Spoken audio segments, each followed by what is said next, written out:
One of the major goals of the Super Smash Bros. Franchise is to represent some of the most iconic characters and moments in the history of video games. Each fighter lucky enough to make it into the series has at least one stage that represents a key part of their franchise. The Mushroom Kingdom, Onett, Dreamland, Big Blue, Garplane, Green Screen, Wily Castle. Not only do these all perfectly complement the character they're backing, but it's immediately distinguishable who these stages belong to, even if you haven't played the game they're from. This applies to every single fighter in Super Smash Bros. Ultimate. Every fighter except Pac-Man. You know, Pac-Man. In Super Smash Bros. For 3DS, Pac-Man had his original arcade mazes as a stage that could be described as less than good. This is one of the stages that was kept exclusive to the handheld, so for Super Smash Bros. For Wii U, they locked the stage for one of the most iconic video game characters of all time behind the least played mode in the entire Smash franchise. In my 5 years of playing Smash 4, I know I'm a masochist, I never unlocked this stage. The first time I ever encountered it was in a For Glory match, and I thought this cannot be a real stage. It, without exaggeration, looks like a children's drawing. I had no idea what this was supposed to be, so I ended up googling it to find out this Omega form belonged to a Pac-Land stage. It struck me as a really odd game to make a stage for, because for all I knew, Pac-Land was that one Pac-Man spin-off on the TurboGrafx-16, and it was even odder when Ultimate came out, and lo and behold, it was Pac-Man's only stage. While today the game may seem like an odd platforming experiment from a time when Pac-Man actually had games, it actually predated Super Mario Bros. By almost a whole year. Miyamoto himself said that the game greatly influenced what Super Mario Bros. Was going to be, so it's likely that Miyamoto was the one who wanted the game represented in Smash so badly. After all, he was the one who wanted Pac-Man to be a playable fighter. What's really strange is that Pac-Land has a song that plays throughout pretty much the entire game, but that song is nowhere to be found in Smash. But since the Pac-Land game is actually based off the 1982 Pac-Man show, don't quote me on this, I'm just theorizing, it's likely that there's legal reasons why the theme is missing.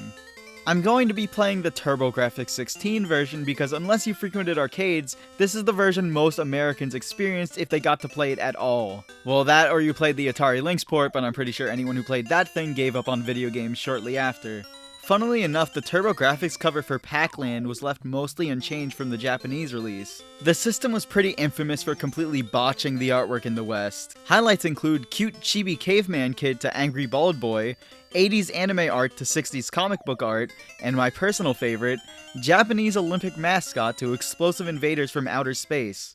Now taking one look at the game itself, the first thing you'll likely notice is that while it may not look incredible today, it's got pretty impressive graphical fidelity and presentation for 1984. So you're thinking, that's great, that's good, I'm about to have a good time playing my Super Mario Bros. Prequel. Then you try moving right by pressing right on the D-pad and Pac-Man jumps. Yep, every single direction makes him jump while the buttons on the right side of the controller are for moving him left and right. This might be the only game I've ever played where flipping the controller upside down will give you a more natural experience. The strangest part is that it looks like the arcade version used a more natural setup. I really don't understand why they went with these oh wait, I can change it. Once you get past the odd controls, it's immediately obvious how many similarities this game shares with Super Mario Bros. In terms of just about everything. You run through 8 worlds, each consisting of 4 levels each, jumping over the obstacles in your path, with probably the biggest difference being that you can stand on the enemies. You of course can defeat them by using a power pellet, so this game still legally falls into the pack category. It's quite fascinating really. You can pinpoint exact things that Miyamoto borrowed for his own games, such as the ability to stand on enemies in Super Mario Bros. 2, and certain enemies dropping smaller versions of themselves like Super Mario Bros. 3. You play through pretty expected settings like a town, a forest, a canyon, a castle, and when you reach the 4th stage in each world, you're greeted by a fairy before Pac-Man runs home, except on your way back you're gifted magical boots that allow you to play Flappy Bird. The manual claims Pac-Man is embarking on this quest to rescue a fairy princess, but on the other side of the same page, it claims that the fairy princess has just appeared in Pac-Land, and Pac-Man is simply helping her out. So either 2 different people wrote the manual, or the writer had severe Alzheimer's. The reason this game doesn't see the recognition that Super Mario Bros. Does likely comes down to the controls. You see, both Mario and Pac-Man control like cars. You can hold the gas and keep moving forward if you know what you're doing, and turning around functions more of a brake than anything.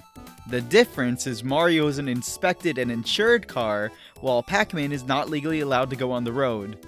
When you step on the gas, Pac-Man goes from 0 to 60 immediately, and he can only stop on a dime when landing. Later on in the game, the level design forces you to do way more precise platforming and intricate decision making, when the game clearly isn't built for it. Combined with the fact that Pac-Man can barely jump unless you're running at full speed, you'll die at least more times than you do in real life.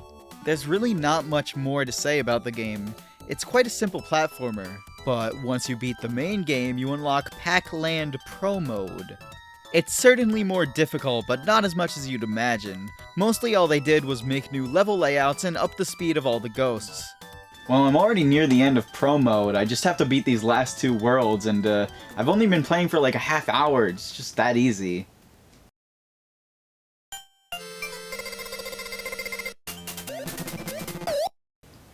Oh. Out of nowhere, on Trip 7, the game becomes near literally impossible. The enemies move at a faster speed than a human being could react. I've sat there and tried to make it any further than this forest, but I just can't. I give up!